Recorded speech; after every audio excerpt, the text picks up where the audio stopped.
Yeah. Because I don't have buffer anymore. Yeah. Why don't you have buffer anymore? What happened? I don't know. It just logged me out. I have no idea why. Maybe the cookie expired or something. Hello, everyone. Hopefully you can hear us and see us. We will beginning momentarily. I can't speak today. Oh, I should get my sound recorder up and running.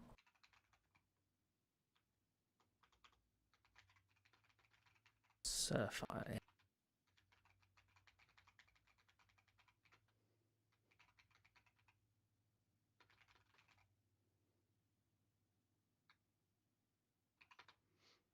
You have a link? Yes.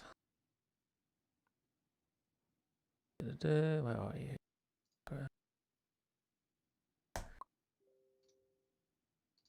You. Features didn't directly result in a phone with a bigger battery, for example, or integrated Qi 2 charging. That Mr. Mobile. Yeah, it was.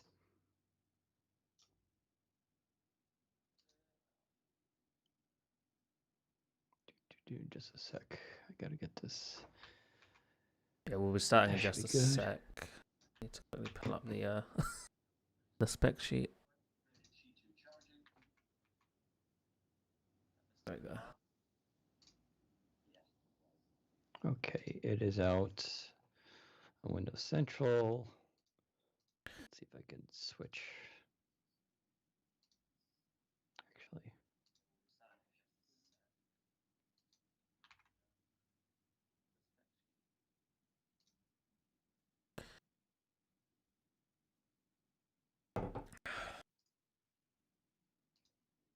Hello, Phantom of Earth. Hello, Greg. Kalakar says, wow. What's so impressive? Please do let us know.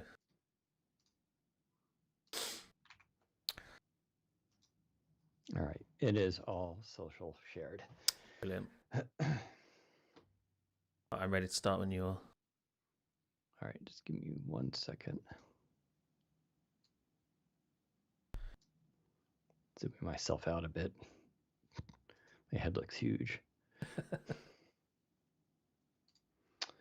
Okay.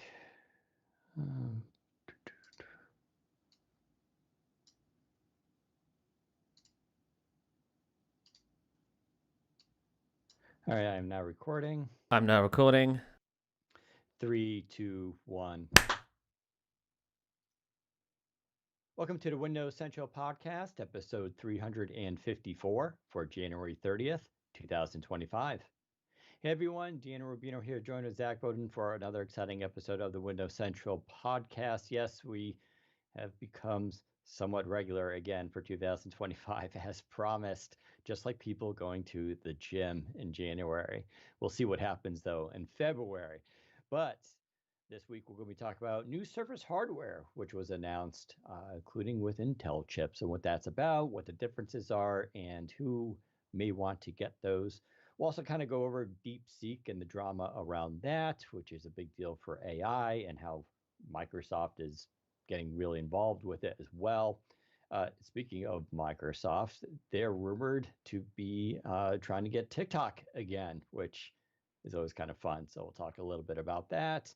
I was also in California last week with Samsung, and I was going to share my thoughts on the S25 series and specifically the S25 Ultra launch, which I do have the S25 here, and I'll talk about my thoughts about it. And I have a really funny spin on this for the Windows Phone fans that you'll probably want to pay attention to. So, and if we have time, we'll do the thing of the week. But let's start off. Zac, how are you doing? I'm not too bad. I feel like this January has been the longest January ever. I don't know why this month has dragged and dragged and dragged. It's been quite a busy January as well, considering usually January is pretty dead. But we've had a pretty good month. And today, just loads of things have been happening this last week with DeepSeek and today with the Surface stuff. It just feels like every week in January this year, there's just been stuff going on. And I'm tired. Yeah, there's definitely been a lot in tech. And then there was Samsung last week.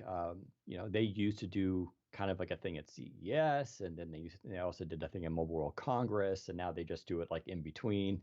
But yeah, there's a lot of you got all the new chips coming out from CES, of course. So there's just a lot of momentum going on in the industry. I will say it's also been the coldest January I remember in a long time, which I'm not enjoying too much. But and February probably won't be better either. But yeah, I know a lot of people in the United States know this. We've had a very cold winter so far.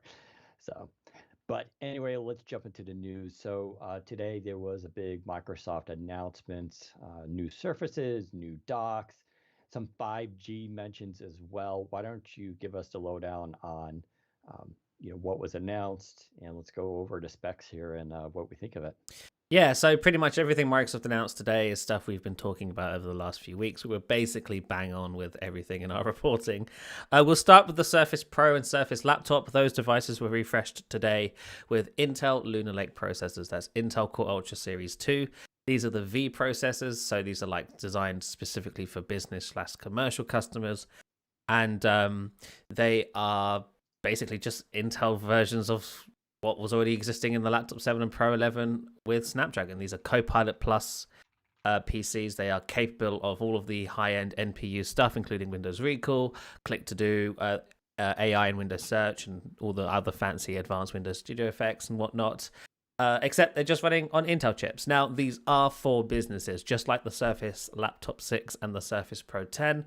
Those devices were only ever sold via Microsoft's for Business store and commercial channels, and that will be the same here with the Laptop 7 and Pro 11 with Intel chips. Only available via Microsoft's Business store and via commercial channels. What does that mean? It essentially means you won't find them in Amazon or Best Buy. You will rarely find them on sale for anywhere under, the shipping price at launch.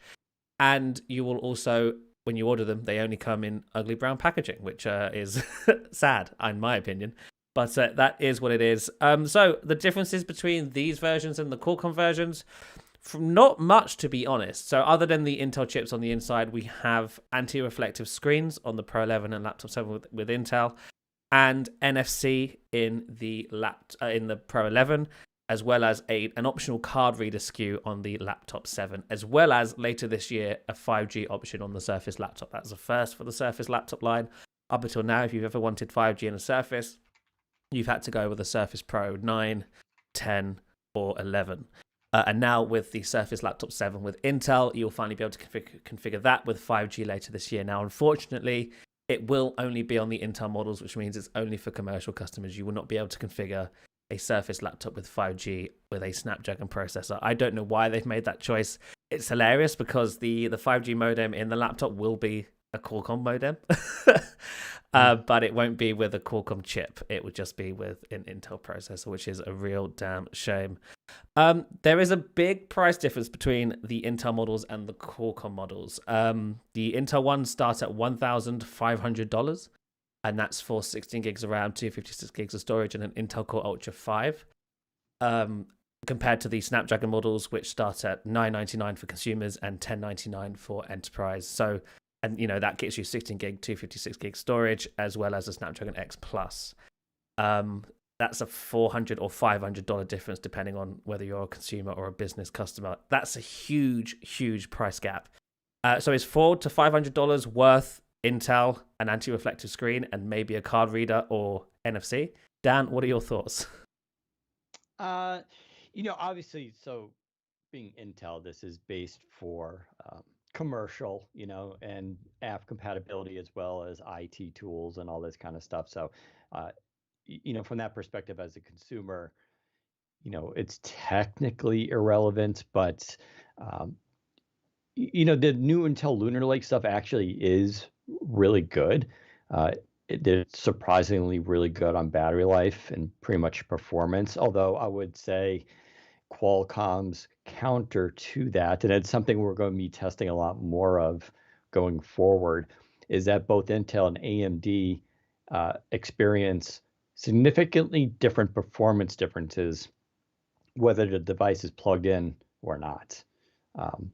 we've seen this before with AMD. I wrote about in 2021, angered a lot of AMD fans, but it was the truth. The AMD was, I think it started with the Razer Blade, but it wasn't just a CPU that slowed down, like everything. The GPU and the the SSD was slowed down too.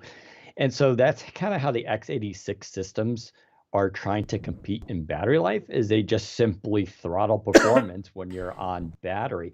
Now, I'm not necessarily against the idea of that.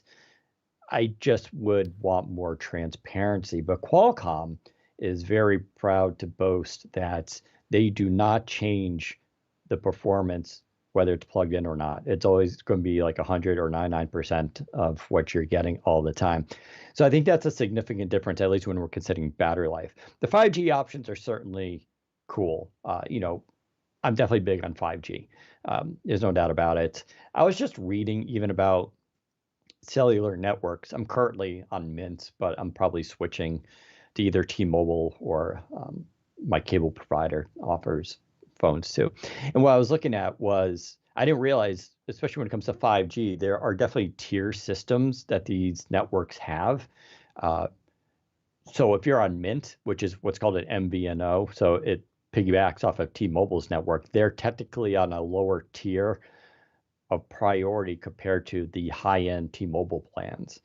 And all that means is, under normal circumstances, you're probably going to get similar performance, but if you're in a congested city, you're going to get worse performance because the T-Mobile customers will get priority.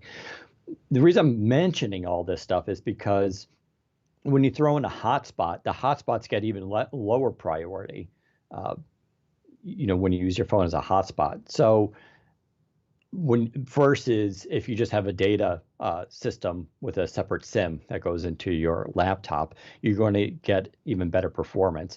So this is what I always kind of talk about, why LTE and 5G is important for business. It's also important just due to security.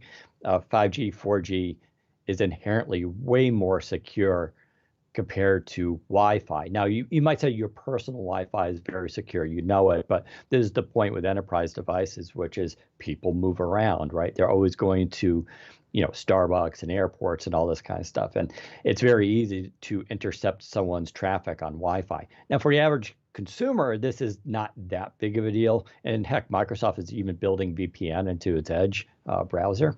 But for enterprise, I've seen some enterprise controls where they can turn off Wi-Fi on the device permanently.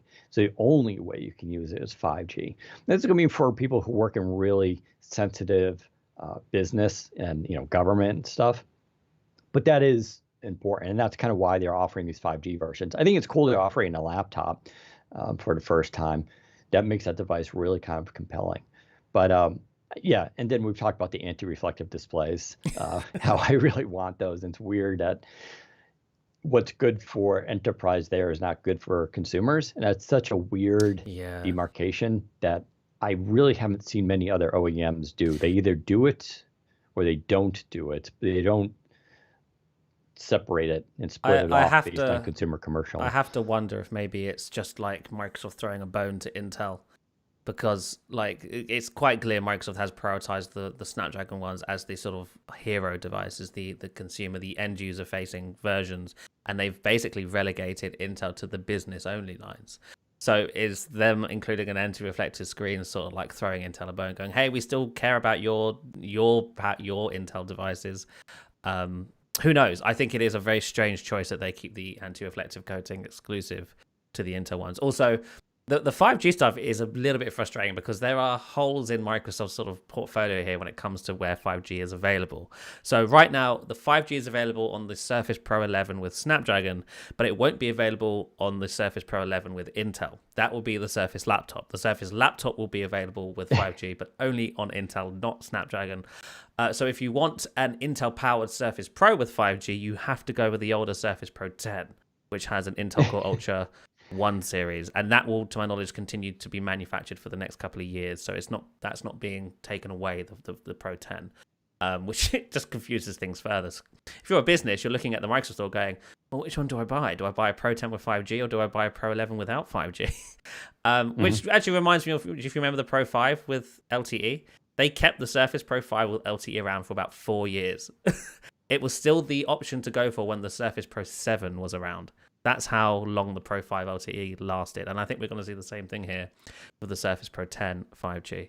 It's really confusing, and I hate that Microsoft is so inconsistent with this. Like, I wish they just have a 5G option for every Surface they make. Like, why isn't that a thing? And also, why do they always launch half a year later? Every single time this happens, consistently. I don't understand why it's like this.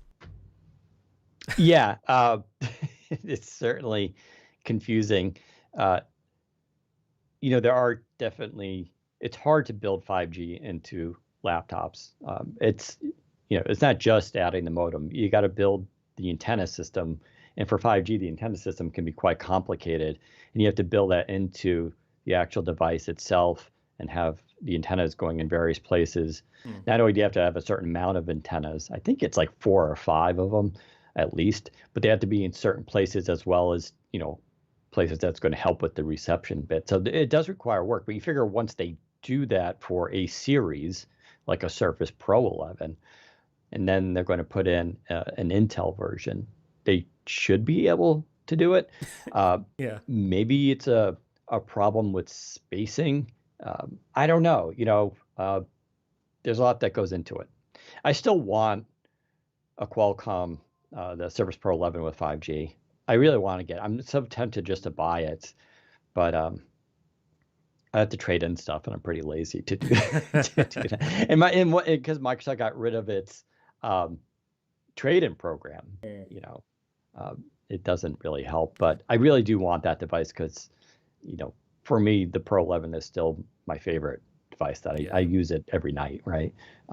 Yeah, I do find it interesting, although maybe not too surprising, that Microsoft is rating both the Intel and Snapdragon versions as having the same battery life across the board. If you look at the battery tests they've run on the Snapdragon versions and the Intel versions, they measure the same battery life, which I think is expected, right? The Intel Lunar Lake is pretty efficient, though I was under the impression that Snapdragon was a bit more efficient than that. So I'm wondering again if maybe Microsoft is throwing Intel a bone like I here. said, as I mentioned, the Lunar Lake, when it's on battery, it's going to have a lot less performance. Sure. Yeah, good point. Yeah. And so that's why they're getting good battery life, is they're very likely reducing performance by anywhere from 10 to 30%. We don't really know because it's technically up to the OEMs. They can tweak that. And that's where Intel and AMD come in here. They are like, it's not our fault. We just give the tools to OEMs to do whatever they want, and then the OEMs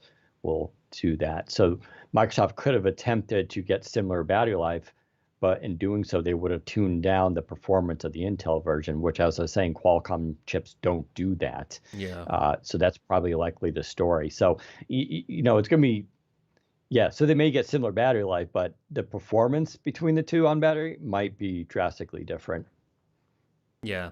I mean, also what's interesting about these devices is I will be interested to see how the cameras perform, because technically the webcam hardware should be the same, but it's always about the processing digital software image side. Signal processor. Yeah. Yes. Yeah. Between Intel and Qualcomm, that makes a big difference there. And I wouldn't be surprised if Qualcomm's look a bit better because they have obviously the smartphones and stuff.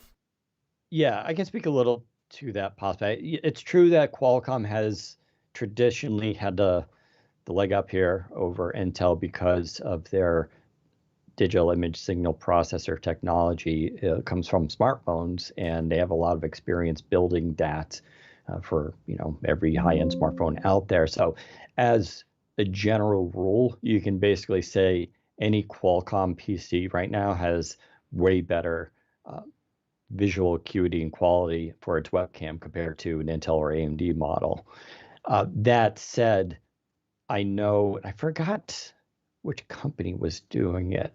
I know one company has a laptop coming out where they basically are now using the same DSIP kind of as what Qualcomm and phones are using for its cameras. So I think that's going to change a bit as Intel tries to catch up. But it would be interesting to see what they're doing here. Yeah. So these new Surface Pros and Surface laptops with Intel chips go on sale February 18. They are available for pre-order now, but like I said, you will be paying a hefty premium for them $400 to $500 more compared to a similar spec Snapdragon version. So if you can buy them as an end user, you can head to the Microsoft Store for Business and you can buy one as just an individual. You don't have to be a business, but like I said, you will get them in an ugly brown box, and they will be. So the ugly brown box, I don't know why you're so hung up on that. So the reason that is because companies buy these in bulk. No, I know why this is. But like companies don't get like 50 or 100 of these things in. They don't want to have to they're just going to literally throw out so much packaging that's unnecessary. So it's bad for the environment. It's expensive. It costs more to ship. But when you go with these, recyclable cardboard boxes, if you're unpacking like 50 devices, it's a lot less space to take up. You can recycle it all. They're easier to transport because they take up less space. So there's really good reason why that exists, and I don't know why it bothers you. No, I'm not bothered for the customer it's designed for. I'm bothered as an end user who might want an Intel laptop who now has to suffer with a terrible unboxing experience. Oh my God. This is such a first world problem. Well, yeah. Well, obviously, this whole podcast is supposed to be talking about first world problems. Sure. This is tech in a nutshell. But yeah, so just keep that in mind. If you are an individual looking to buy this, it will have all those differences compared to the normal end user versions. Although I believe you get more warranty options, including advanced exchange, yes, which will allow you to, if there's something wrong with your laptop. I don't know if they still do it. They definitely used to do it this way. If you had a business Surface, you would be able to offer request advanced exchange, where they send you a replacement before you send back your current device. I don't know if that still works, but basically you get way more support, dedicated support with commercial over consumer. Everybody does that. Dell does that. HP does that too, right? So that's kind of expected, but that's one reason why you pay more for this stuff. Yeah. So in addition to those, sorry, go on. So I was just going to say, someone's asking why didn't they go with AMD? So there are a couple reasons that could be, right? Ultimately, what happens is these companies often do try all three chips in their system. I was talking to, I won't name the OEM, but it was at CES. It was off the record, so I can't, that's why and they showed me a prototype of a thing that they're coming out with. And I asked about the processor, and they're like, Intel, AMD, or Qualcomm, they have their choice. They're going to try out all of them, and they're going to see basically which one works the best with what they want to go with, right? So they want to balance performance and battery life for that specific device. So they probably have, specific goals. And of course, heat too, right? How many fans do you want in there? How hot do you want it to run? So that's definitely one aspect with engineering these things and choosing which vendor to go with. The other one's pricing. Intel has more volume than AMD, and they can adjust, every time you're going to buy allotment of chips for a certain device, like you discuss the pricing for it. And the fact is these companies, just like any other, system in capitalism, will compete on price. So it could have been very well that this means you could have a situation where the AMD chip is actually better, right? It's faster, more performance, and more battery life, and it's less heat. But Intel's chips are just cheaper, right?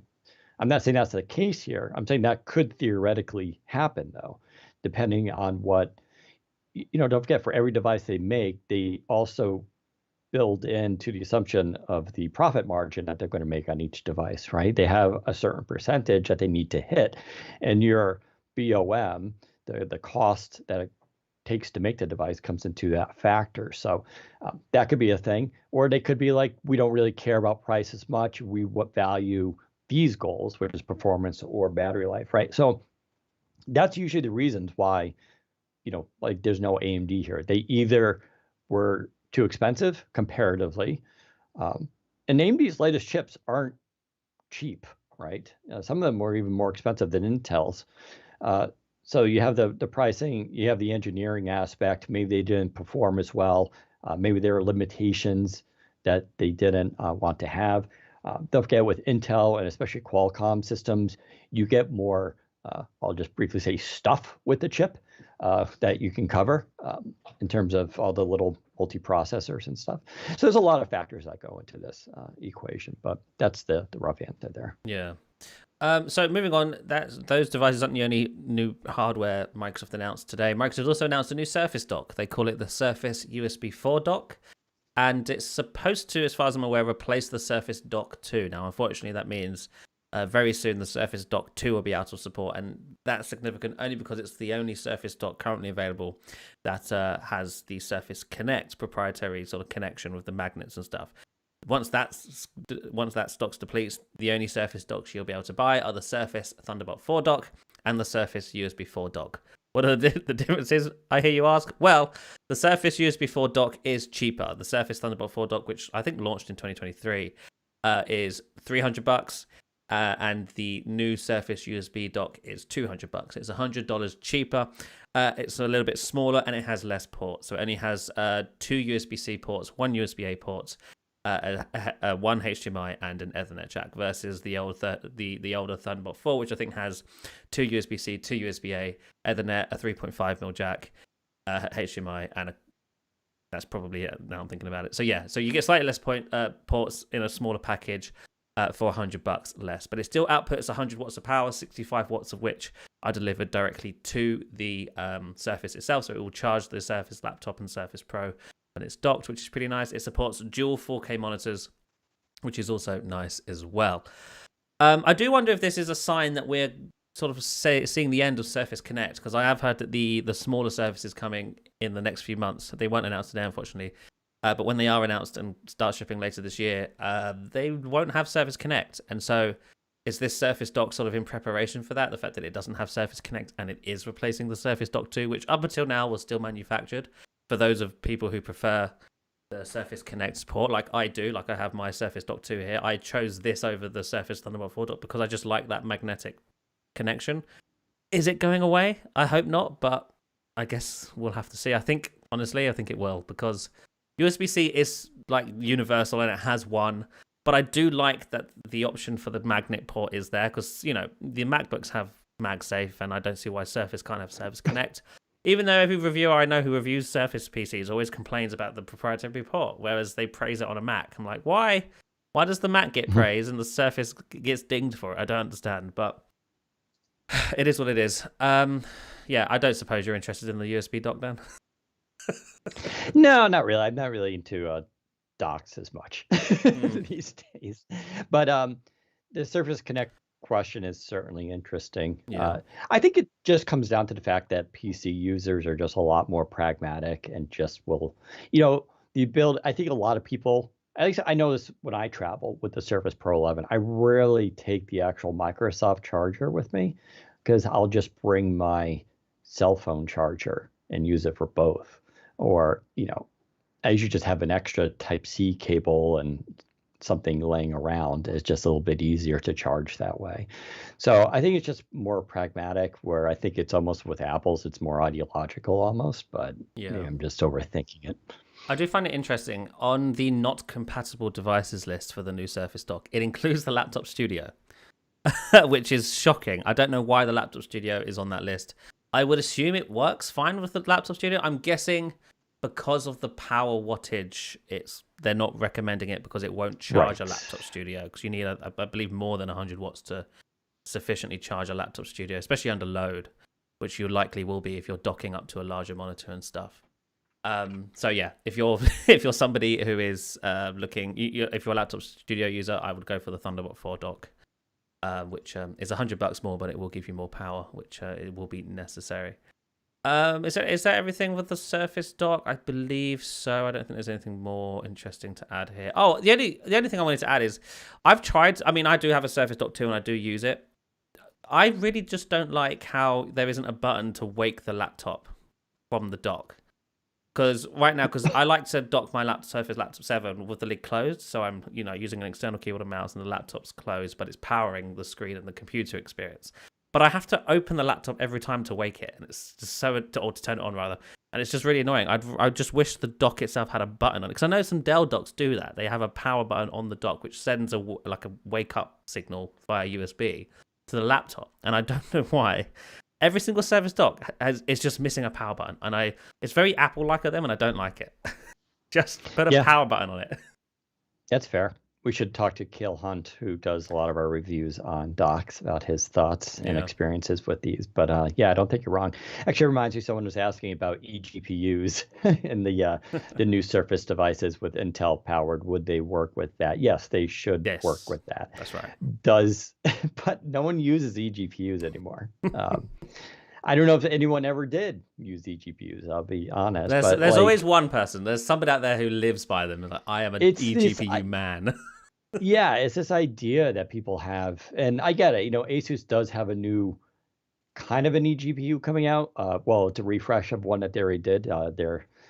They got rid of their proprietary connector, and it's just a Thunderbolt cable now. But it's a laptop GPU, so it's not even a full desktop one.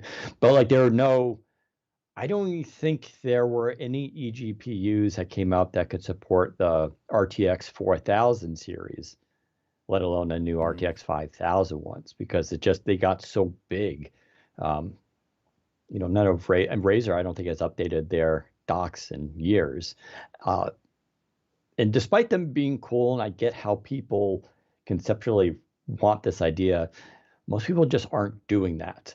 It gets still pretty expensive. Some of these eGPUs go between $300 and $500 easily.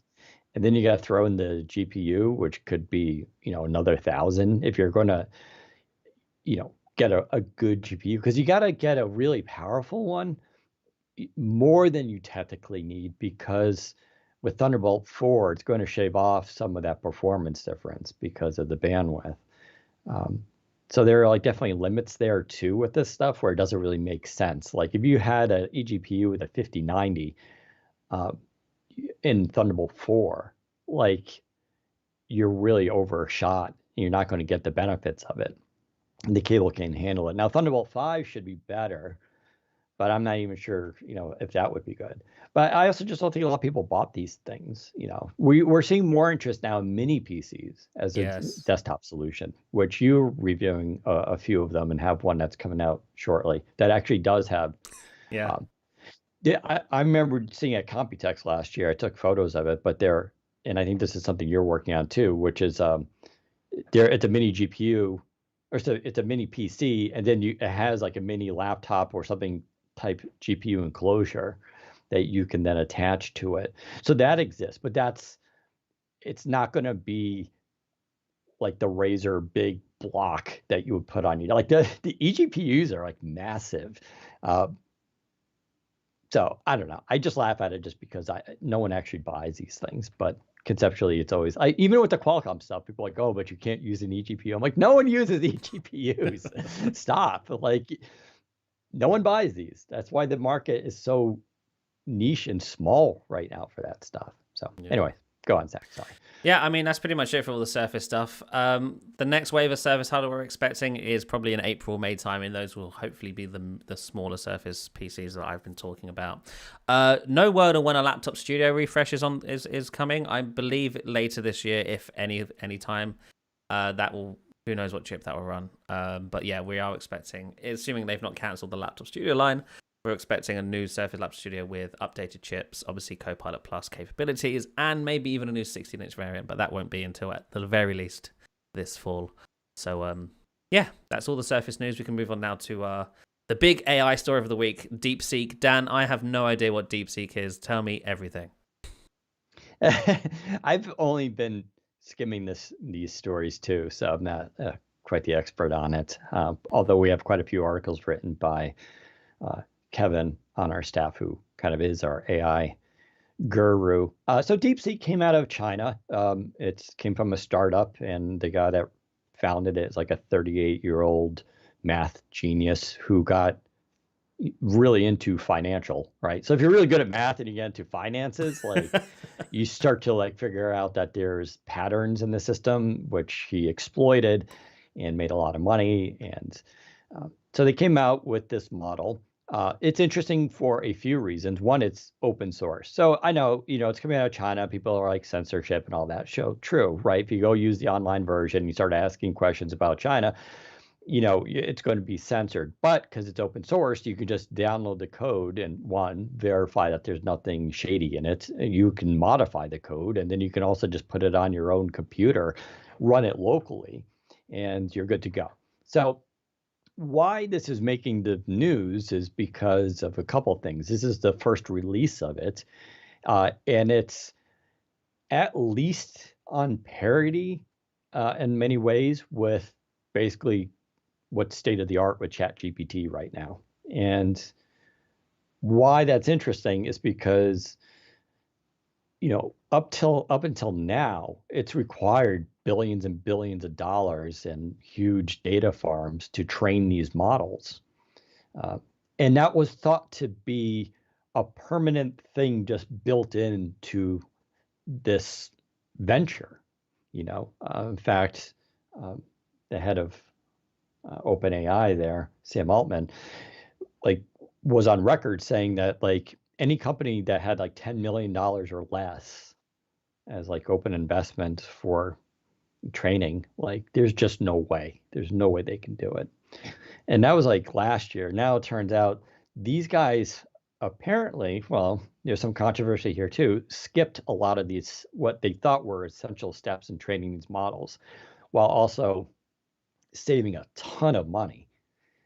And so that's why there was NVIDIA lost $600 billion in one day. I think it was the largest sell-off for a company in US history. I assume it's probably recovered since then, but it was because, they made it look like you don't forget. This is also the thing that there's an embargo with China right now that they can't use NVIDIA GPUs, right, to do this stuff. There's a CHIPS Ban Act that's in place. So, the idea was, well, China's not going to be able to compete with us in AI because of money for some of these companies, but also because they don't have access to the hardware. And then China comes out and look what we did. We didn't even need your hardware. And then it costs us nearly as much. And that's why the market's freaked out. And and other people in AI were like, wow, this is kind of a really big deal. Now, since then, and I haven't gone to the details of this, but OpenAI, Microsoft have said that they kind of cheated a bit and took things from their models, which could be the case. It probably wouldn't be too surprising because China is, let's just say, they're known for copying what the West does, taking it, copying it, and then improving upon it, right? And kudos to them in the sense that they've been able to kind of compete in a lot of ways and do really well. I've mentioned Huawei numerous times on this podcast how impressed I was with them. And they've been accused of the same thing. I'm not even talking about the alleged spying. It's not even alleged spying. It's sort of like with TikTok, which we'll address too, but it's the potential for spying that people were worried about with Huawei because they were building out a lot of the 5G networks and offering the hardware to Western companies. So people were worried that there might be a backdoor, even though it's never been demonstrated that there was a backdoor. Somehow that trickled over to their phones, and then that stuff got blocked too, which was a shame because Huawei I thought was way more interesting than what Samsung was doing. But yeah, so that's where we are kind of with this. Now, since then, Microsoft has announced that you'll be able to load up a DeepSeek local model, I believe, on your Copilot Plus PC to use the NPU. They're going to create the system for it. And again, I think this would be this is mostly, I think, for developers so that they can kind of go in and tinker with it. But because it's open, Microsoft could integrate this take their own version of it, integrate it into Copilot. That's one thing we've talked about before is that Copilot is a general catch term for Microsoft's AI stuff. But what powers Copilot is not just OpenAI, right? There's a lot of Microsoft magic in there too, but they're also open up to using other AI models to power it. And it would be seamless for the user. In fact, this happened, right? This happened yesterday. What was the other announcement that came out with this morning or last night? Sorry. So you mentioned that the NPU stuff, and they've also Think Deep. Yeah, Think Deep. So Microsoft has made Think Deep free, which previously it was, I think, exclusive to Copilot Pro subscribers. Think Deep, I think, uses the O1 OpenAI model. So it allows the AI to, well, as the title says, think deeper and take longer to process a query. And so ideally, it also brings back a more complex or a better, well-researched answer. But it takes longer to do. So if you've asked a complex question and you need a complex answer, Think Deep is a great button to press because it will give the AI more time to find its sources, get through, process that data, and give you a more complex response. And that's now free. And I believe that was in response to DeepSeek being, just yeah. There were two things I think it was in response to. One, you're right. I think it was in response to DeepSeek. By the way, it's called Think Deeper, not just Think Deep. Sorry, but it definitely was probably in response to that. It was also in response to the fact that people had complained that Copilot had degraded in performance a bit compared to where it was at one point, which is, I think, kind of fair. I really like the new Copilot design and everything like that, but I think it's also fair to say that it feels a little bit stagnant at this time, which is probably because they're just doing a lot of behind the scenes stuff. Microsoft has been flying by the seat of their pants with this since day one.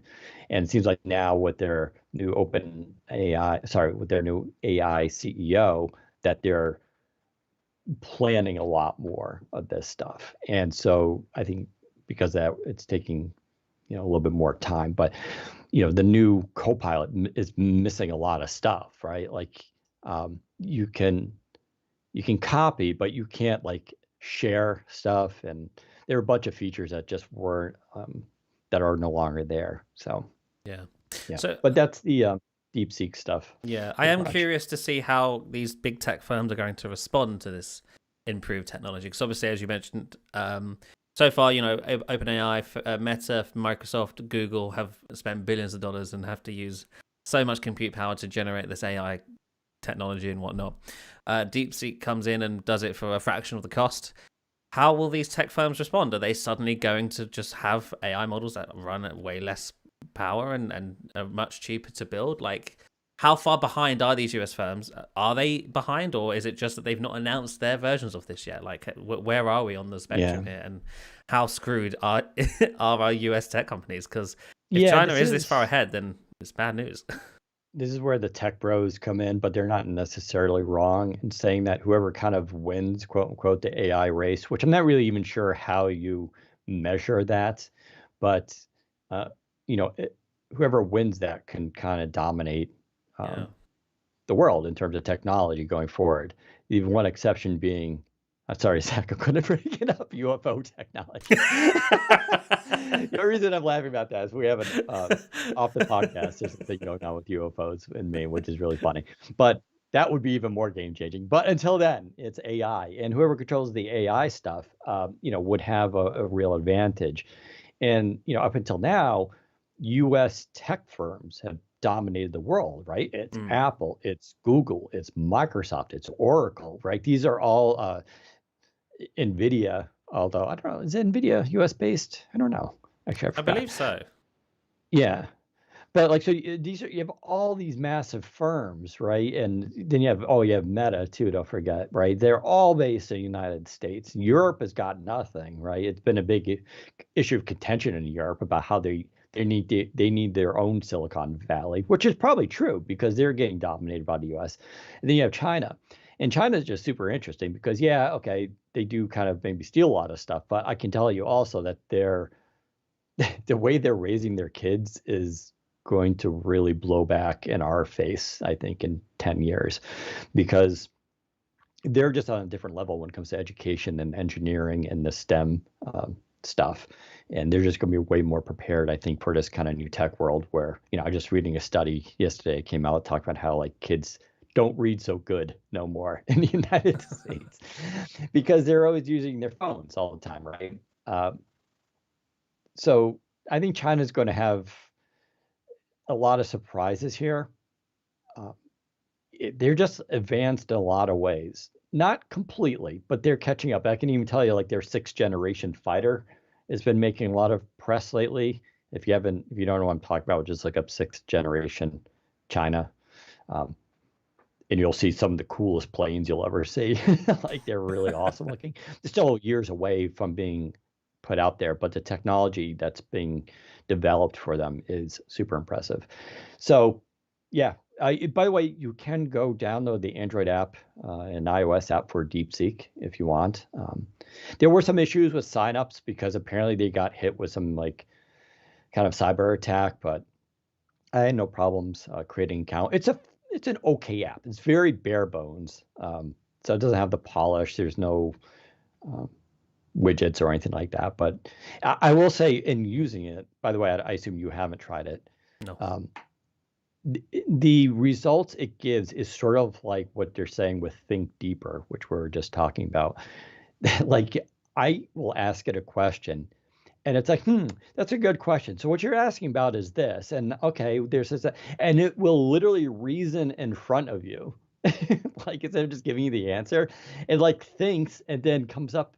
I asked about it like about a watch in a TV show, and it actually was like reasoning to itself, and it was like, we think it could be this and this, but on the other hand, a lot of TV shows and a lot of cops will use this as a watch too. So maybe it's that. And then it looks further for it, and it's like, so it's weird. You end up getting like paragraphs of a response, some of it, and then some of the answer itself. It has a lot of detail, but you can see the reasoning behind it. And I think that's exactly when you look at what Think Deeper kind of does is very similar to that. It's a very different experience. I'm not necessarily saying it's better. I would also point out that um, DeepSeek is trained more on STEM, engineering, sciences, academia, technical stuff compared to OpenAI, which is a lot more universal knowledge, So I think OpenAI would still be better at this point for more pop culture things, possibly than DeepSeek would be, right? So they're not one-to-one in terms of the things that they were trained on that they're good at, and you'll see that kind of with a lot of these models. Some of them are trained on different things and excel in different areas.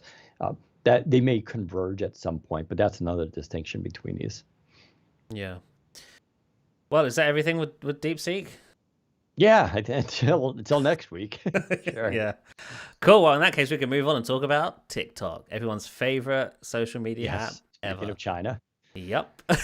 So, and as well, I was talking about with China. So in China, they don't allow TikTok, even though it's a Chinese app. They have their own. Yeah, they have their own version, don't they? Yeah, interesting. Yeah, and they restrict the usage of kids on how long they can use it for, because they know it's and meanwhile in the U.S., it's absurd how much the younger generation is just. They get all their information now from TikTok. I read a report saying kids use TikTok as a search engine, which doesn't make any sense to me. Like, why would you do that? Yeah, and they just trust what's being told to them. Have you ever looked at TikTok comments? I tell you, the TikTok comment section makes me worried for humanity. There's zero comprehension skills in all aspects of life in those comment sections. People are just saying nonsense and just the most simple video on a TikTok feed, and someone will be like, "I'm confused. What are you confused about?" It's like, yeah, there's I was even watching a video recently talking about this, and it was the younger. And we're making sweeping generalizations here, right? So there are definitely exceptions, and you might have a kid who doesn't do this, right? So that's fine. I understand that. But the idea is like you and I know facts, right? Part of our education growing up, in fact, was knowing facts. And some have argued that, that's not a great way for education, or at least it shouldn't be all that, right? It shouldn't just be regurgitating things. It should be critical thinking. And in the U.S., at least, a lot of critical thinking it happens a lot in college, really starts to happen in graduate school, right? Graduate school is all about critical thinking and going beyond just regurgitating information. But, a lot of kids now don't see the value in having factual information memorized, because they'll to them, they're just Google it. Like, if you don't know something, you just Google and search, or go on TikTok and you get your answer. Why do you need to know it in your head? And it's an interesting argument, because in one sense they're not wrong. On the other hand, if technology disappears, they're really screwed, right? Yeah. Because then, like, something, God forbid, happens. I mean, we're all a little bit like this. Like, the joke now is, I always think about this if I ever were arrested and they're like, you get one call. I'm like, I'd call like 911. I don't know who else. Like, I don't know anyone else's phone number. Who knows phone numbers anymore, right? Because we don't need to memorize that stuff. Or, to do with mapping, right? And how to drive places. Like, I have my Tesla. I always throw in the directions just for traffic and, but even for simple drives, I do that, right? So there is this issue with relying on technology and losing abilities, but that seems to be really accelerated with Gen Z and now what's called Gen Alpha in those kids. And part of it's just that they were, they're children. Their parents are like, here's an iPad, go nuts. Yeah. So like I was reading even like a lot of kids these days don't understand what a file system is on a computer because of, thank you, Apple, because they don't have one, right? Yeah. So like asking them to get a file on a PC, they don't understand what that means. Typing is also a skill a lot of them have lost, at least in the 10, the 8-finger typing. Well, it is 10 fingers, I guess. What, like on a physical keyboard? With the physical keyboard, Yeah. because they do thumb typing on their phones, Yeah. right? So a lot of these skills are being lost. And, a lot of it's TikTok, right? Yeah. Well, the reason we're talking about TikTok is because Microsoft is once again in the running to acquire TikTok with TikTok's global operations. So a couple of days ago, US President Donald Trump did confirm that Microsoft was in discussions to acquire TikTok.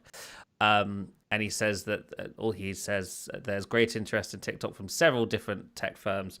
I believe NPR wrote a report a few days beforehand claiming that Oracle was currently in the running in regards to acquiring TikTok's global operations. They detailed that the deal being negotiated by the White House, ByteDance, who's the current owner of TikTok, would retain a minority stake in the company, but the app's algorithm, data collection, and software updates will be overseen by whichever US firm is able to meet the deal. So if Microsoft were to meet the deal and acquire TikTok, they would now suddenly be in charge of basically TikTok's global operations. They'd be in charge of the app, they'd be in charge of the algorithm, the data collection, and that's what the US wants because they are scared of China and China harnessing US citizens' data for whatever it is they would want to do with that. I have no idea what China wants with US citizens' data, but there you go. But yeah, Microsoft is in the running once again to acquire them. And Microsoft has been open about this before. Back in 2020, when this whole thing first began, I believe Microsoft even put out a press release claiming that they were talking with the government to acquire TikTok. And this time they've not said anything. The BBC reached out for comment and they gave no response, essentially. But the US president has confirmed that Microsoft is in talks with the White House to buy TikTok, as well as a number of other US firms, including Oracle and I'm sure others. So whoever comes out on top there will be very interesting. I secretly hope it's not Microsoft. Microsoft isn't good enough to acquire TikTok. I mean, it's definitely a fair point, and I joked about it on Twitter and Blue Sky about how like I kind of want them to buy it because they probably ruin it. Yeah. There were some funny videos when because TikTok did go offline for like 24 hours. Yeah. And there were videos of just kids losing their minds, which was awesome to watch. Yeah. Like really enjoyable. So I would like to see it again happen like that. But while it's a fair point, I also don't necessarily know who would be better. Like Oracle? Good point. Yeah. Like, who thinks of like if you think Microsoft is bad with consumer, yeah. What do you think Oracle is going to be like? It's just Google. They don't have a great reputation these days, especially how and they're definitely not on the side of the Trump administration is still very angry at Google. You have Facebook and Meta, which again, that would even run into regulatory, right? They already have WhatsApp, Instagram, and Facebook. There's no way they're going to be allowed to do TikTok. You have Apple, who will probably just like make it exclusive to the iPhone, like they did with Dark Skies. Would Meta be allowed to buy TikTok? I doubt it. Yeah, I think not. So with the regulatory, no, they own too much as is. Yeah. I know Meta would like to. Oh, of course, yeah. But Yeah, They hopefully have not. too much. So If Microsoft yeah, did buy TikTok, it would become their biggest consumer product, if you will. TikTok has almost 1.6 billion active users, which is a huge number, and that's mostly consumers, right? There's, TikTok's not an enterprise. That enterprises aren't you. Don't get me wrong. There are, I guess, social, company accounts on there who do ad marketing and stuff, but it's a consumer. It's a social network essentially. So it would become bigger than Xbox. I do not think there are a billion Xbox users. I could be wrong about that, but I don't think there are. So yeah, Microsoft of course is interested in this because it would be another consumer product under its belt, and Microsoft struggles when it comes to shipping successful consumer stuff. So we'll have to wait and see. I'm sure Microsoft is very eager for this because then obviously you can think about all the data they can harness from it to train one Copilot, and also implement Copilot and sort of shove AI into that algorithm, which I don't really know much about TikTok. I don't think there's much AI going on in the app currently. There might be some AI filters and stuff, but in regards to the algorithm and the actual app functionality, I don't think there's much AI in there currently. So that's a ripe platform for AIifying, which will improve. Yeah, that's really going to be. Yeah.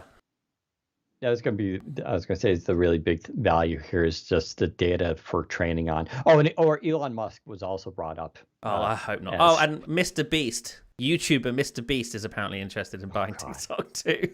I think that's crazy. I hope not.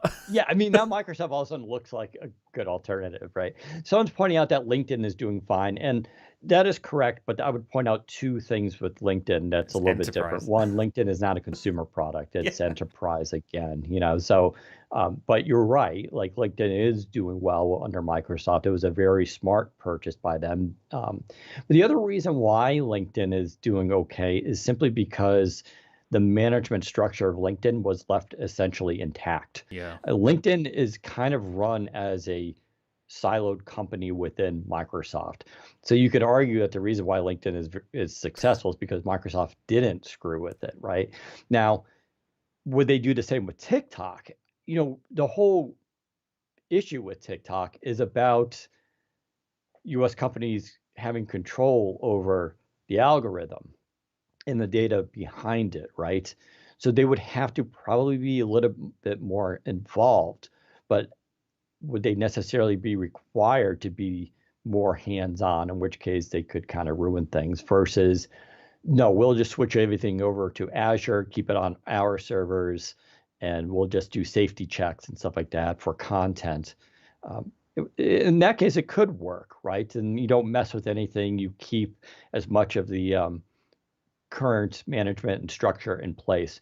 Like if that's their plan, and they kind of are going to try to as much, you would think that they would be like, hey, that LinkedIn thing did work well for us.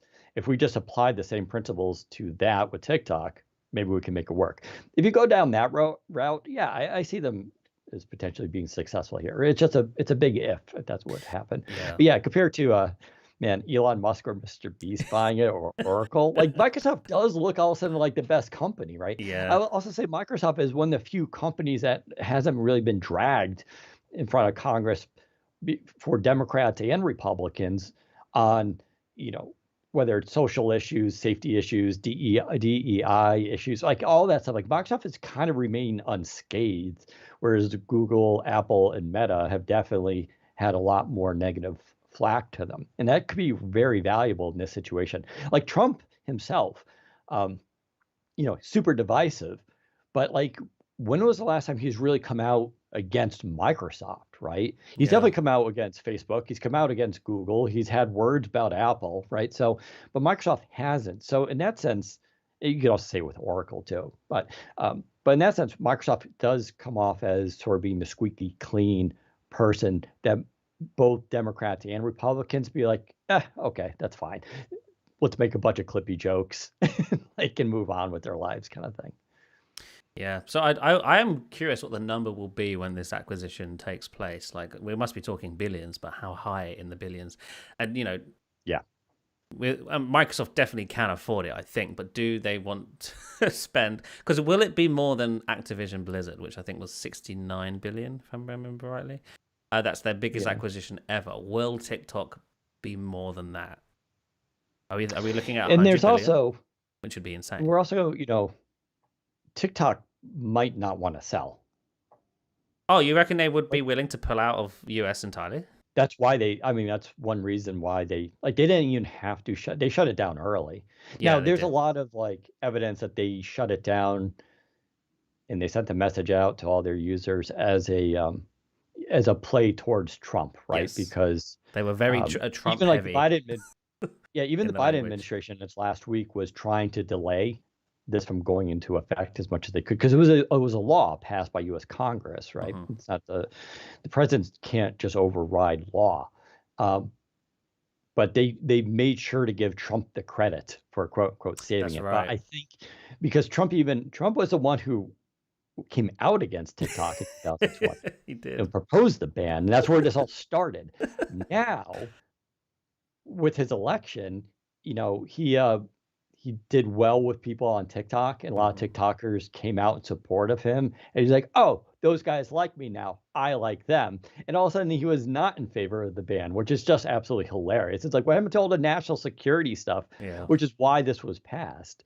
Uh, but TikTok has said, I don't think they really want to sell. They never have, and I think if Trump does try to push them to sell, they could also just close shop, Mm. which is kind of what they said they were going to do, because they don't want to give up the algorithm and control and all this kind of stuff. So I think what they're hoping is that Trump just kind of forgets this. Oh. Which is And possible. we just kind of move on, even though it's a U.S. law and it shouldn't, Yeah. that basically will just drag on for a long time until eventually it peters out and then nothing changes, right? Well, I believe in the US, both Google and Apple have pulled TikTok from the app stores. Like you cannot, Yes, unless you already have the app, you cannot download it currently. correct. So that would be interesting to see if that sticks, if nothing technically happens with it. Because the extension was for 75 days. So I don't know how many days left, maybe 60. Yeah, and even that. So the reason why they pulled the apps is because one, it's a U.S. law, Yeah. but two, that extension is they're still breaking the law, not them, but the Trump administration, because that 75-day extension was only if negotiations, there was a buyout that already had happened. Right. And then 75 days was to close the deal, get financing done and management, all this, and the handover was to give them breathing room for that. It was not to give 75 days to go find a buyer. That was supposed to happen 6 months ago. Yeah. So they're already technically breaking the law in what they're doing. But it'll be interesting to see with this 75-day thing, if anything comes of it. And part of me is going to think that they're just going to be like, oh, shiny object, and look at the next thing, and we'll all get distracted and we'll just forget about it. So we'll see. Yeah. Very interesting. We'll keep you locked in on that, whether Microsoft purchases them or not. I secretly hope they don't, but maybe they will, and that'll be a fun time for all of us, won't it?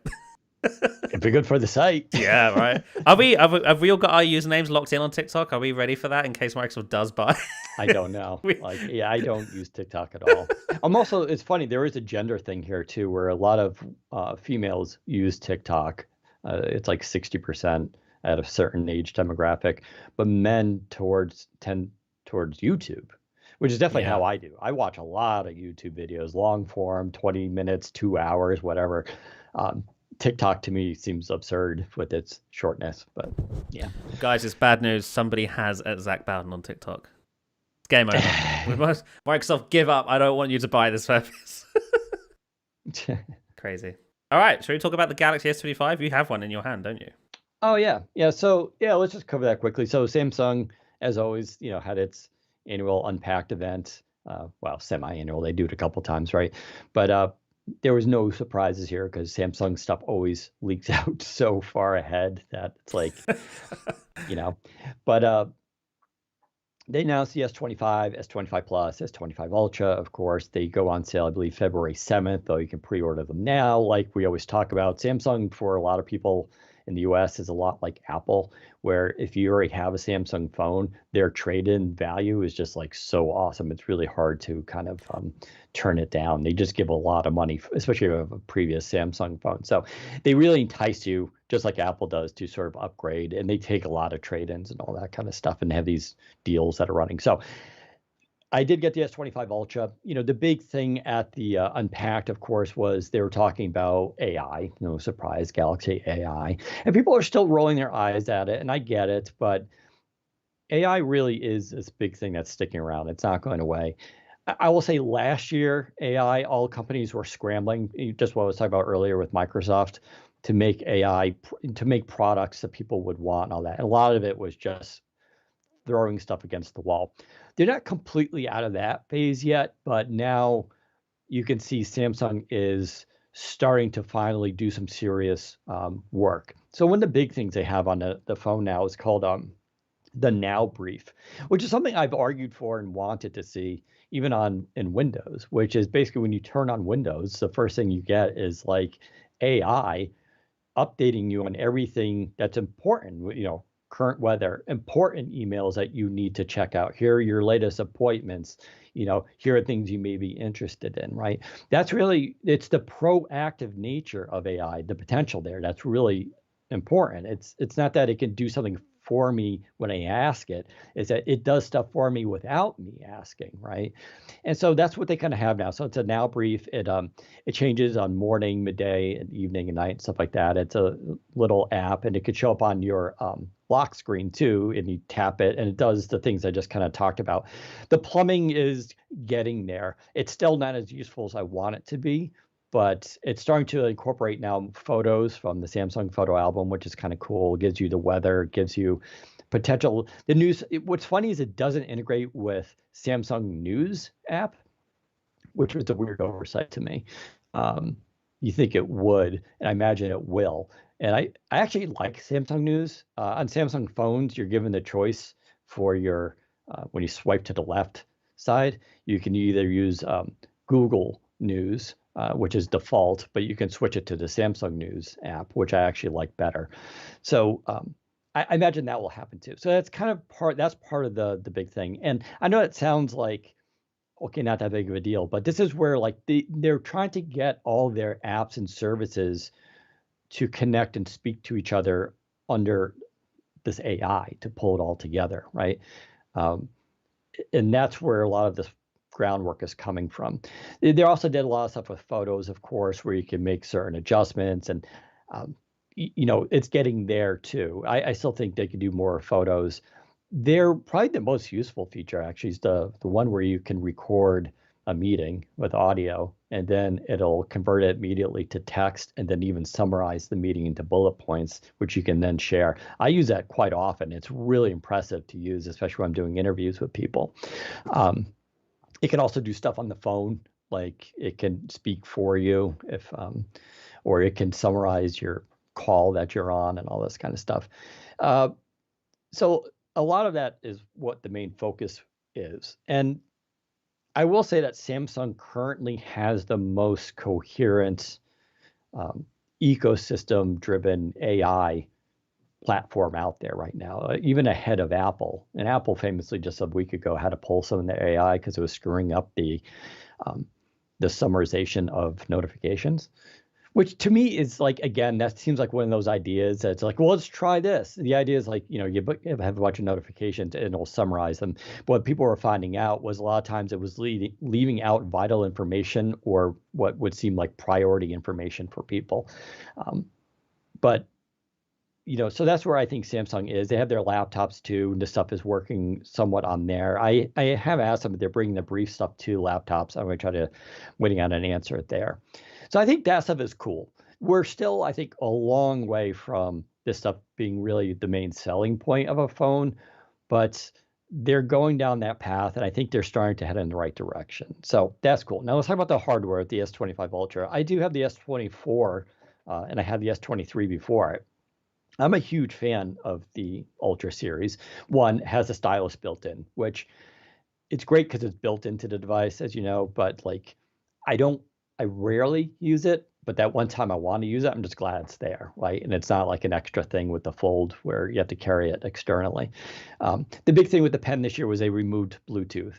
And that sucks because you could use the stylus previously with the button as a remote shutter, which it was a cool idea, but I barely ever used it. And so they did that probably to save money and just people weren't using it, right? And Michael Fisher, aka Mr. Mobile, him and I had some discussions about this because I don't consider it a big deal, but he was really disappointed with it, which is fine. But the big thing is with the hardware redesign.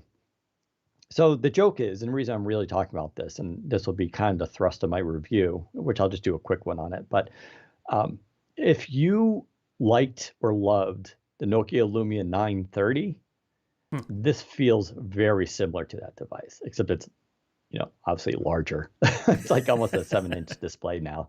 It's 6.9 inch, I believe. By the way, they made the bezels thinner on this thing, and it's just like super thin bezels. I mean, it's absolutely absurd.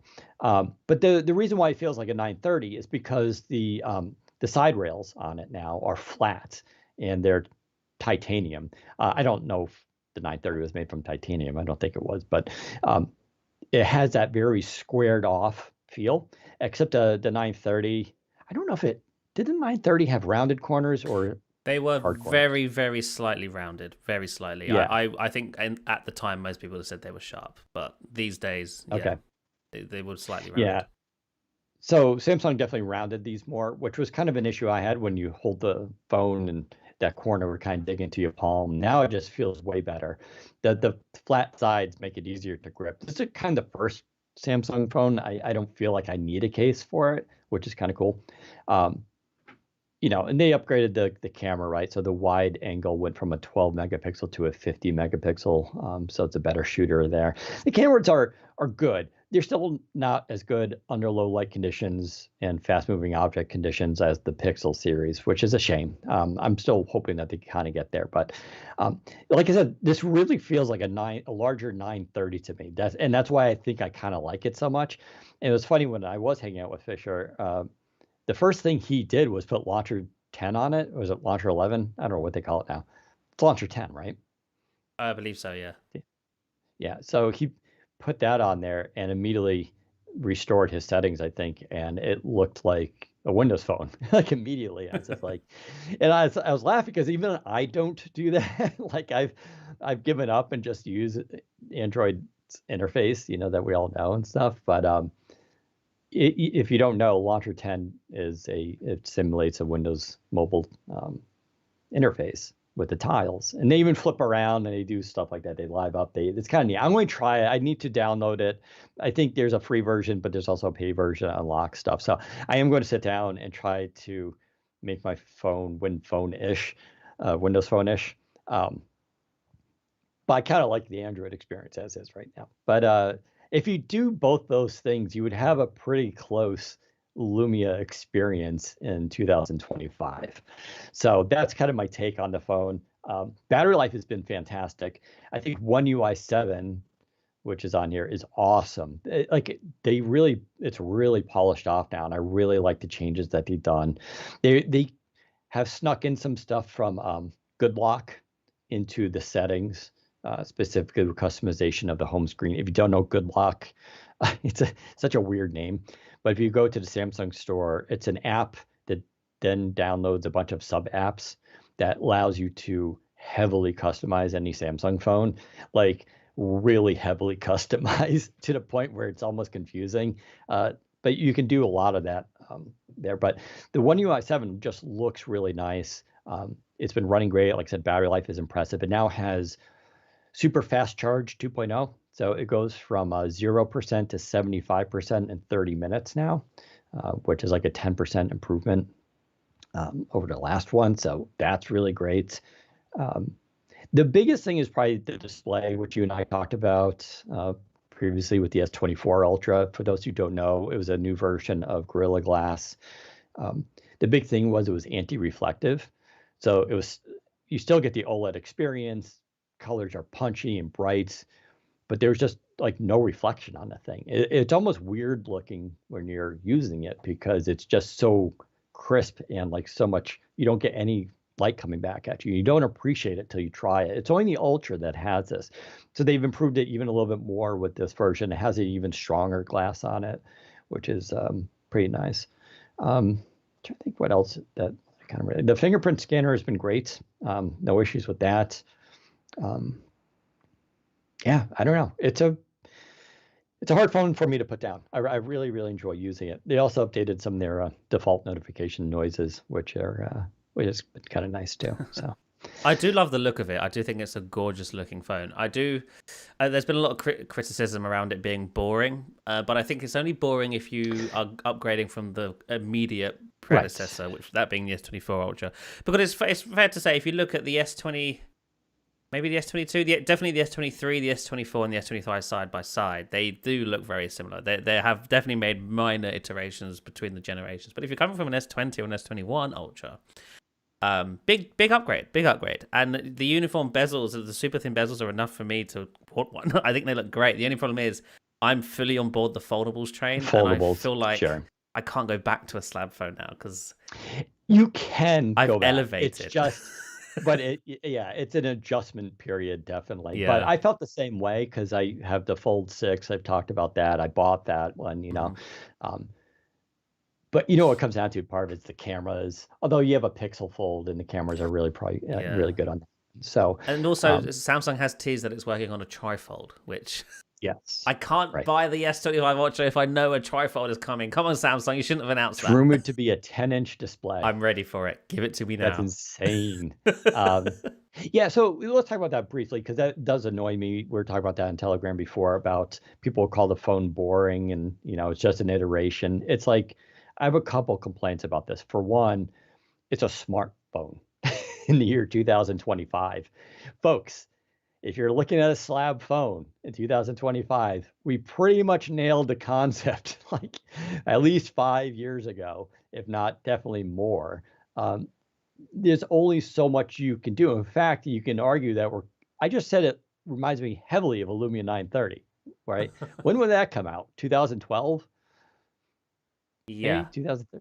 No, the Lumia 930 came out in 2014. Oh, it's 14? Okay. Yeah. So almost 10 years ago, right? So we're almost coming back around again, right?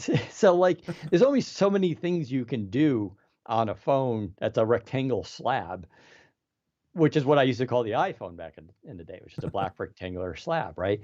In fact, I would argue that the design of the S25 Ultra, for me right now is perfect.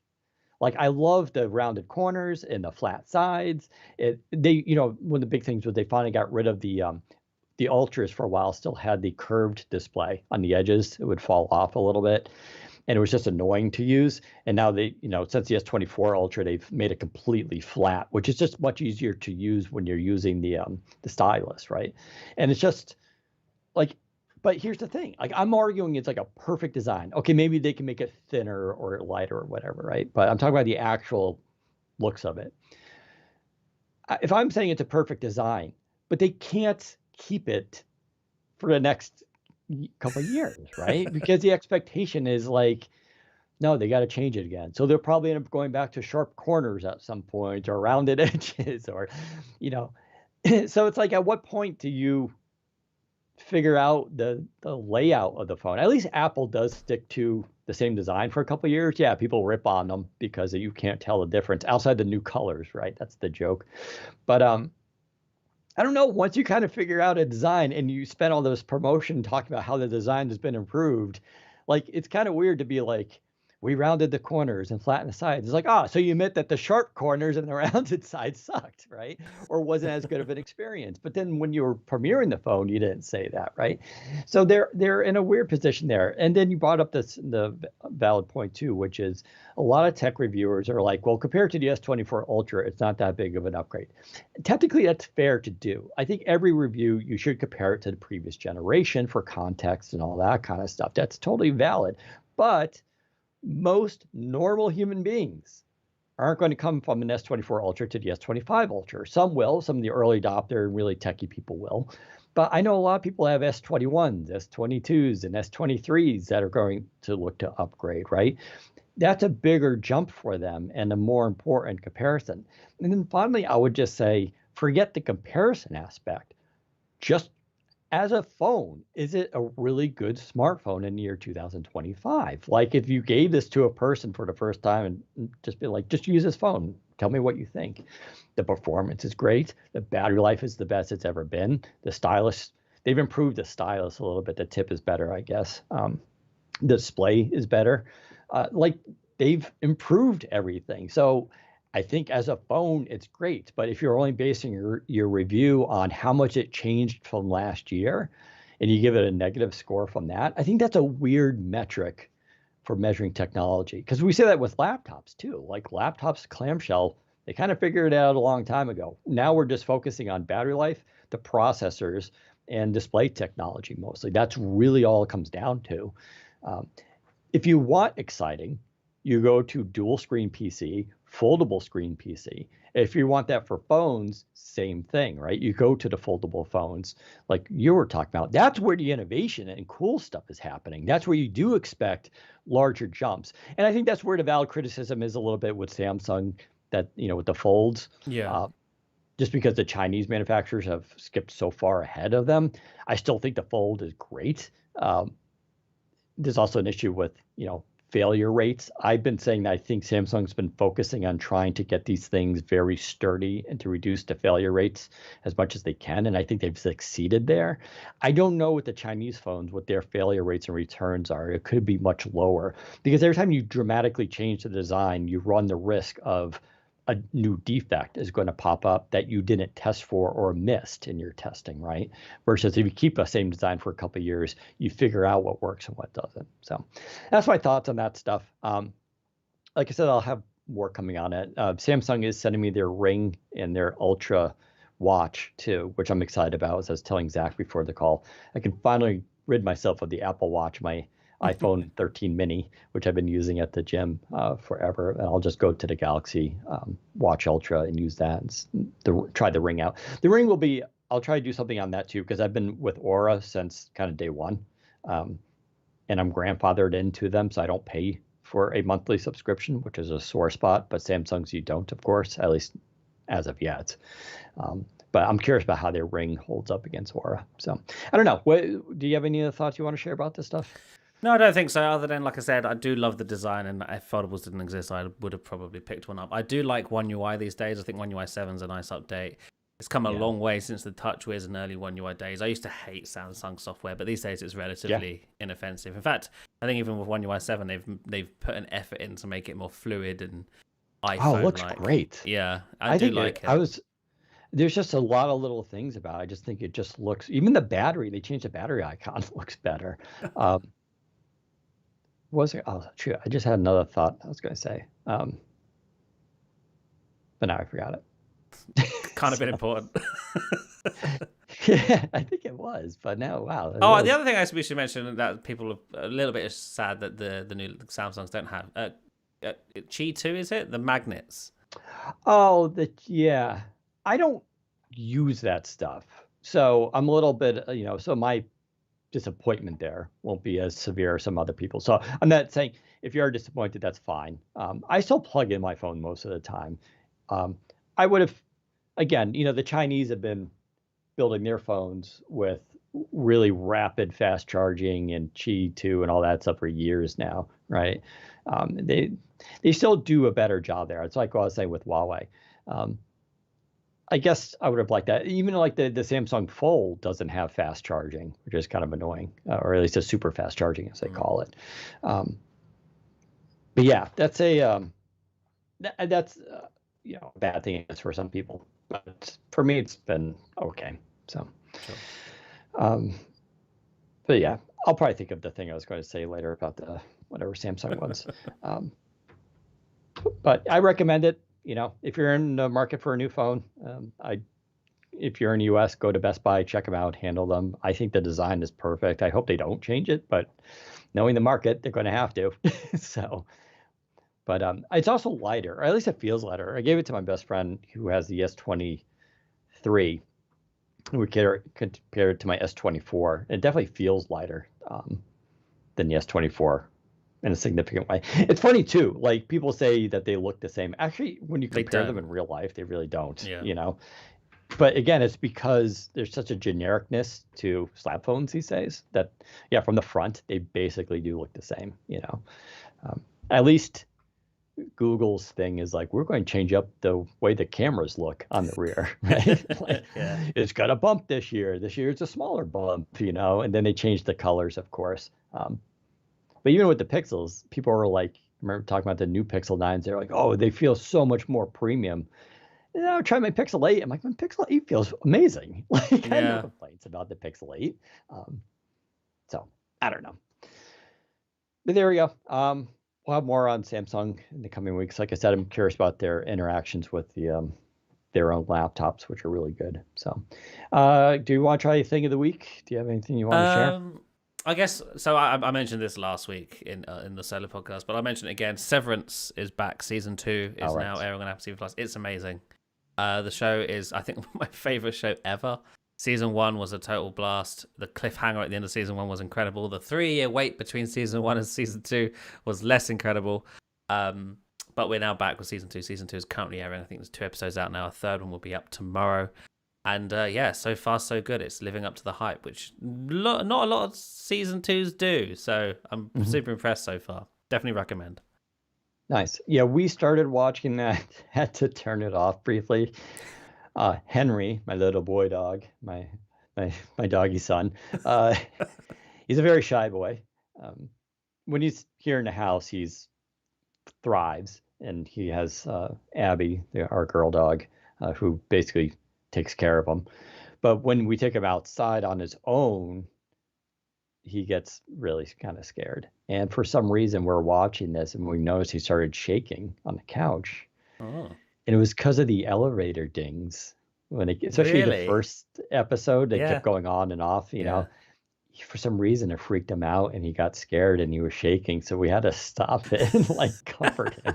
Oh no, he's so cute.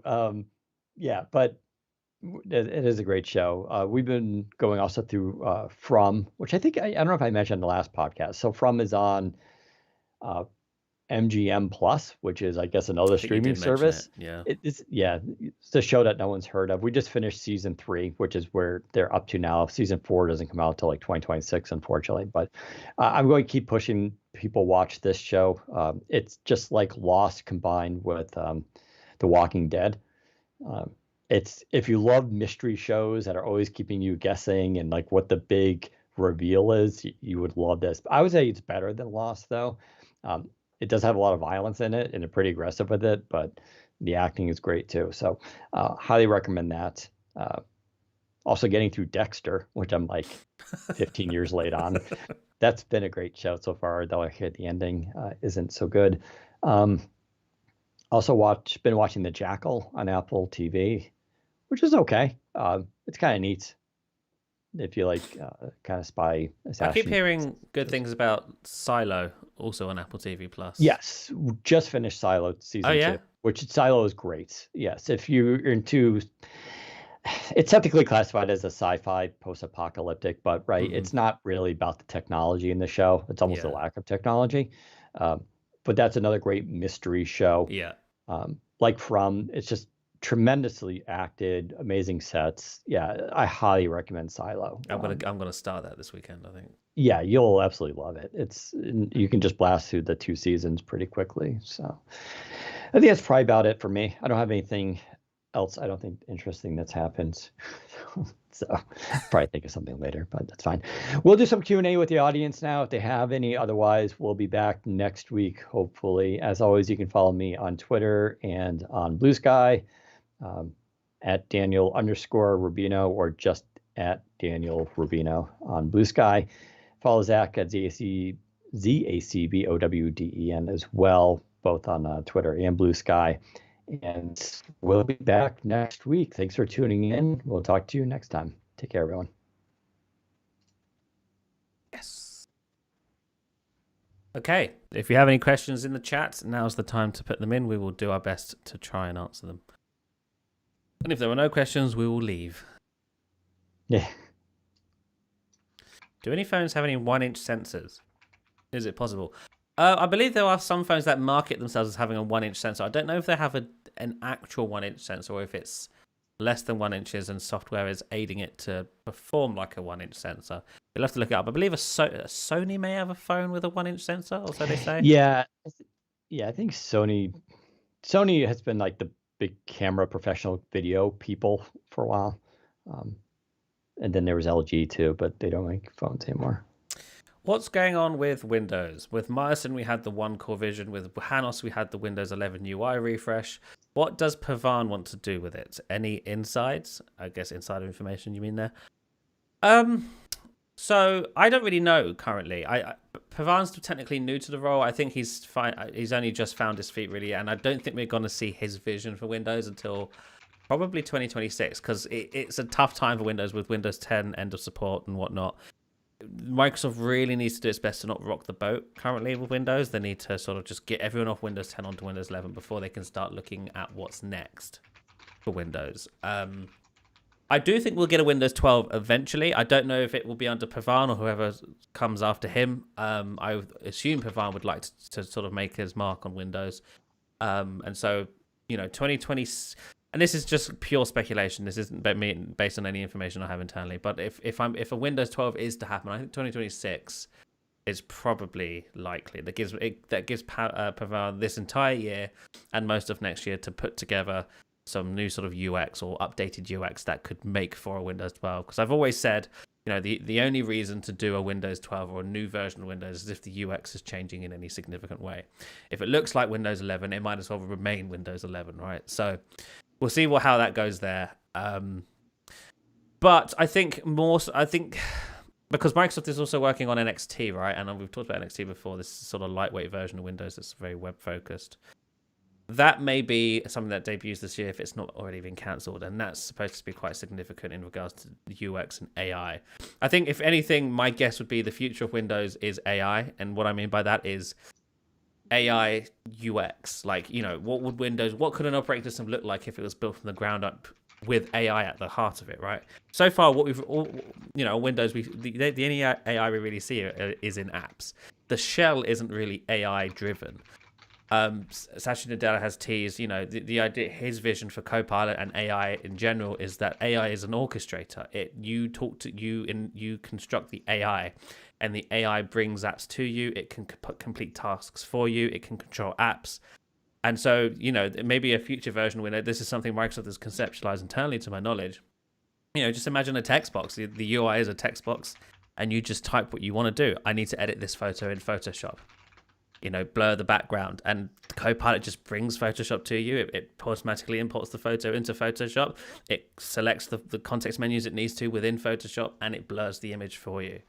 That, I think, is an avenue Microsoft will explore in regards to Windows and UX in the coming years. I don't know if we'll see that this year, but I know it's something they're definitely exploring internally, and whether or not they're able to get a product shipped around it is another question entirely, but I know it's something they're looking into for the future. It's very high levels of sort of conceptual stuff, but it's stuff that they think they can achieve based on the current AI technology that we have. Actually, I remember what I was going to say when you're talking about Samsung software and getting better. Like, I actually really love the Samsung browser. It's a hidden gem, the Samsung browser. I do like the Samsung browser as well. Mostly because it allows you to put the address bar at the bottom, but it has a lot of cool features in it that similar ones that Microsoft Edge does, and they allow plugins too now. And they have like 8 potential ad blockers you can install, which is pretty wild. The only annoying thing about that is that they put the icon for the ad blocker in your apps list. I'm like, why would you do that? Don't do that. And there's an extension you can use with Edge that syncs up your, I think, your files or something like that. So your browsing history. Speaking of the address bar on the bottom, apparently Edge on iOS now has the address bar on the bottom. My fiance was like, "Why have they updated Edge?" And I'm like, "What are you talking about?" She shows me, and the address bar on Edge iOS is at the bottom now. At least for her. I don't know if she's messed around with a setting or something, but either that or she's using Safari. Not for me. She might be using Safari and not realized. I have to double check. Yeah, I think I would have noticed that. Because I know Safari is on the bottom on iOS, unless you change it to be on the top. Setting? For Safari, you can change it between the bottom and top. No, I'm saying for... Oh, there might be. Yeah, maybe. I don't know. She just said, Edge has changed, and now the address bar's on the bottom. But now I'm thinking about it. She might have just been using Safari. Address bar is an option now. You can move it to the bottom. Oh, see, that's not on... I don't think that's on Android. Let me have a look. Let's see. Where is that? Where is that in the app? Is it in appearance? It's just in settings. Oh, wait. Oh, it's there on Android as well. Holy crap. Kidding. Yeah. Wow. How come we didn't cover this? We've just discovered it. Breaking news, guys. You can put the address bar on the bottom in Edge now, just like Windows Phone. That's incredible. Why didn't they announce this? They should have a whole press release. Media briefings and everything. That's incredible. Look at that. I don't know if you can see. What does it look like in tablet mode? Where is it on Android? If you go to settings, go down to appearance, and then scroll down to the bottom.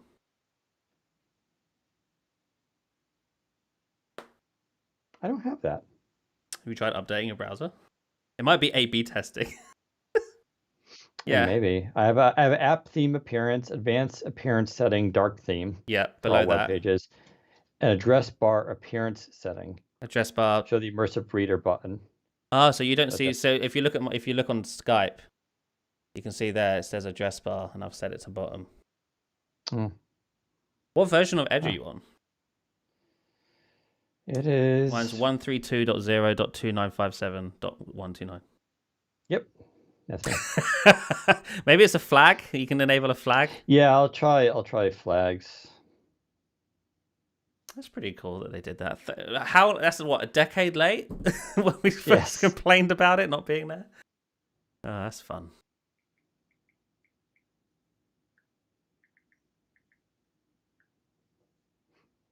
Right, sorry, we got to distracted. There's some questions.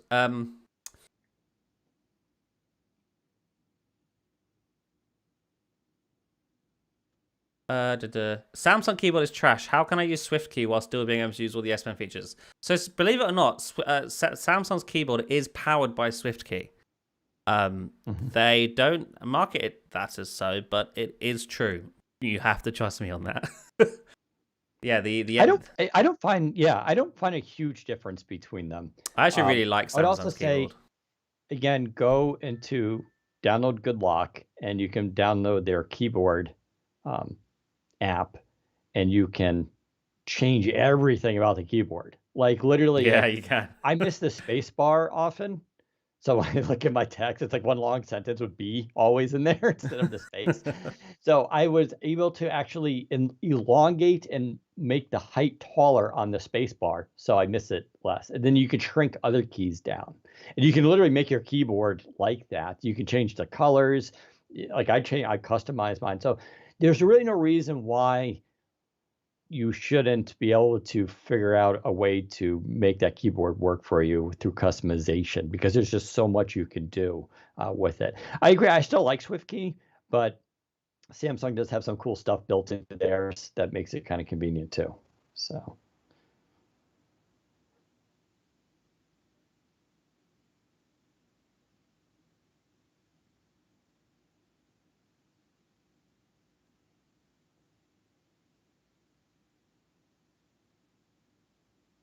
Is Windows Core OS / Core PC / Win3 dead? Is it all replaced by NXT? I don't know. Windows Core OS is pretty much dead, yeah. I don't think we're going to see a Windows Core OS product ship at this point. Core PC, I don't think it's dead. I think we'll see something eventually. Core PC / Win3. Win3 is technically... Win4 is NXT. Win3 is like a less... The Win layer stuff is a thing. NXT is what... Oh no, I'm wrong about that, aren't I? NXT isn't the layers. NXT is technically desktop, but as far as I'm aware, Microsoft can also build NXT in both Core PC and the Win layers flavors. So maybe we'll see that. I don't know if we'll ever see products ship outside of desktop at this point, but I do know that they have worked on these alternative versions of Windows that allow them to make things lighter. I just think they've not found a product yet where that's worthy shipping. NXT might be the first, not the NXT that's shipping on the Windows 365 link, but the actual NXT AI OS that they've conceptualized internally. That I think would be a first good Win layer, maybe Win4 type product. But yeah, we'll have to see. Breaking. I think I found the flag for it. What's it called? Is it called Enable Bottom Omnibox? Omnibox. Yeah, they don't call it like a search bar. It's called the Omnibox. Of course they do. Yep. See if it works. That does annoy me about current Microsoft technology is the A/B testing. They are so obsessed with it. It's crazy. Like I don't know. Apple and Google do not do the A/B testing as much as Microsoft does. Everything they do is an A/B test. Yeah, let's see if I go to my settings now. So I have 0 flags enabled, like actually enabled, and I have it. So no, I still don't see it.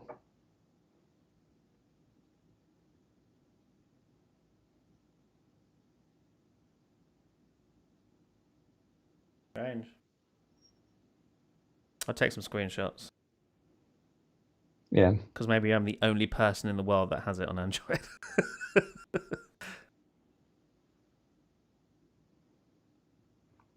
I just turned on a bunch of flags, which means that I'll have no idea why something is happening. Oh, I got a Copilot up in the Omnibox now. That's kind of cool. Nice. Oh wow, that's cool. It did when you hit it, then it just slides out the new Copilot. Kind of like how it does on desktop, except it'll take over the whole screen. Yeah. Also, it doesn't. Oh, it does do that on desktop. You're not wrong, actually. Maybe I'll, as soon as I get the address bar back at the bottom, I'll probably switch back to Edge because I do like Edge a lot. But yeah, I'm going to get going. Yeah, that's cool. I think there's no more question anyway. So everyone, thank you for tuning in. We'll be back next week. Follow us on Twitter to keep you updated when we go live. Until then, we shall see you next time. Bye-bye.